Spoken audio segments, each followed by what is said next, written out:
ஜனனி,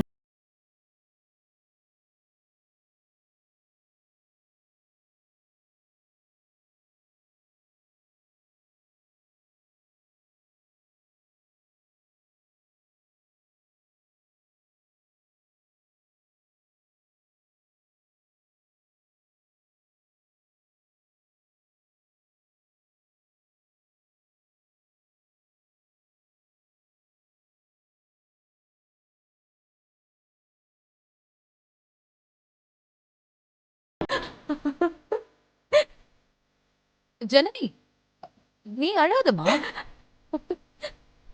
யாரோ ஒருத்தருக்காக நீ இப்படி அழறத பார்த்தா எனக்கு ஆச்சரியமா இருக்கு. நீங்க என்ன யோசிக்கிறீங்கன்னு எனக்கு புரியுதுமா. எனக்கு சின்ன வயசுல இருந்தே அப்பாங்கிறது எவ்வளவு பெரிய விஷயம்னு அது இல்லாதவங்களுக்கு தாமா தெரியும். யாரோ ஒருத்தரோட அப்பாவா இருந்தாலும் என்னால என் வாழ்க்கையோட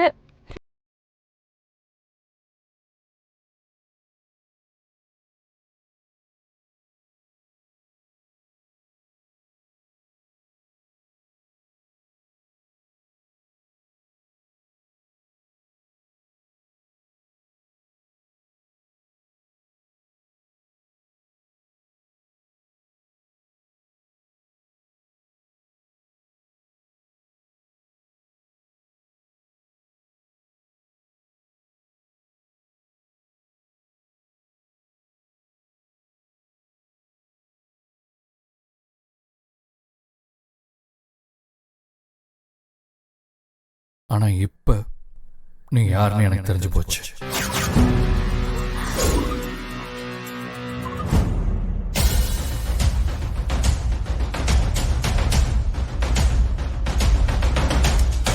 நீங்க என்ன சொல்றீங்க? ஜனனி, ஒவ்வொரு சிச்சுவேஷன்லயும் நீ நடந்துக்கிறத பார்த்தா எனக்கு ரொம்ப ஆச்சரியமாவும் இருக்கு, பிரமிப்பா இருக்கு, வித்தியாசமாவும் இருக்கு. உன்ன மாதிரி என்னால யோசிக்க முடியுமான்னு கூட எனக்கு தெரியும். மற்றவங்களுக்கு ஒரு பிரச்சனைனா எதை பத்தியும் யோசிக்காம அவங்களுக்காக எதை வேணாலும் பண்ணலாம்னு நினைக்கிற உன் மனச நான் அதிசயமா பார்க்கிறேன். உனக்கு கெட்டது பண்ணணும்னு நினைக்கிறவங்களுக்கு கூட நீ நல்லது பண்ணணும்னு நினைக்கிற. மற்றவங்களுக்காக யோசிக்க நினைக்கிற இந்த மாதிரி குணம் அபூர்வம் ஜனனி. பார்த்தா எனக்கு ரொம்ப பெருமையா இருக்கு. உங்ககிட்ட இருக்கிற இந்த குணம்லாம் பிடிச்சுதான் நான் உன்னை லவ் பண்ணியிருக்கேன்னு நினைக்கிறேன். உன்ன மாதிரி ஒரு பொண்ணுக்காக தான் உங்ககிட்ட நான் என் காதலை எப்படி சொன்னேன் எதுவுமே எனக்கு ஞாபகம் இல்லை. ஆனா இப்ப மறுபடியும் உன்னை லவ் பண்ண ஆரம்பிச்சிட வேணும்னு எனக்கு தோணுது.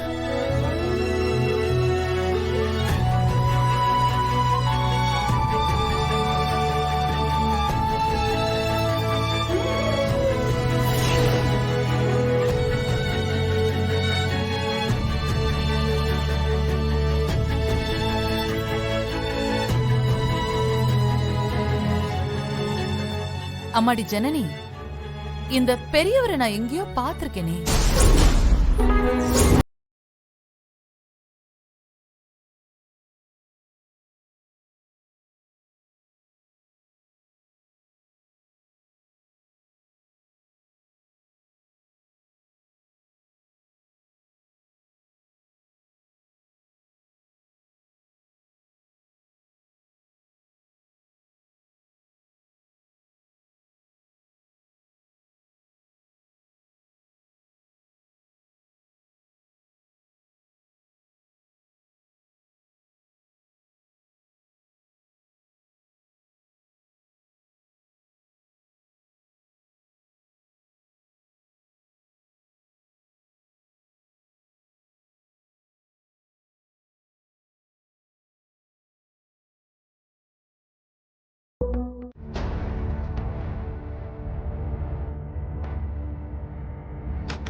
பாவம், இந்த வயசுல பொண்ணும் காணாம போய் இப்படி ஒரு ஹாஸ்பிட்டல்ல படுத்திருக்கிறது ரொம்ப கஷ்டமா இருக்கு.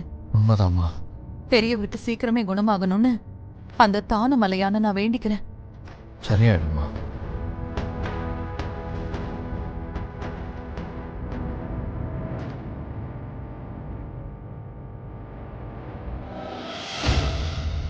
மன்னிச்சுக்கங்க, நீங்கள் யாருன்னு தெரியல.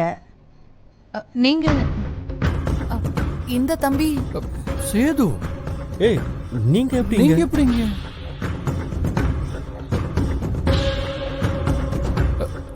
நீங்க வாங்க தம்பி.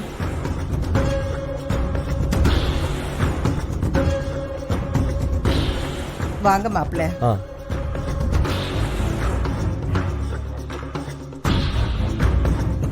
ஆமா, நீங்க எப்படி இங்க? சேது, அதான் நான் கேட்கலான் இருந்தேன். நீங்க எப்படிங்க? அவர் என்னோட மாமனாருங்க. அப்படியா? இவரு என் மருமக ஃப்ரெண்டோட அப்பா.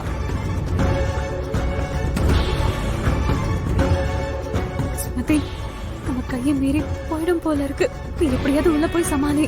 ஏய், நான் என்னடி பண்றது? ஏதாவது பண்ணு, எனக்கு தெரியாது. போ. ஏய் துளசி,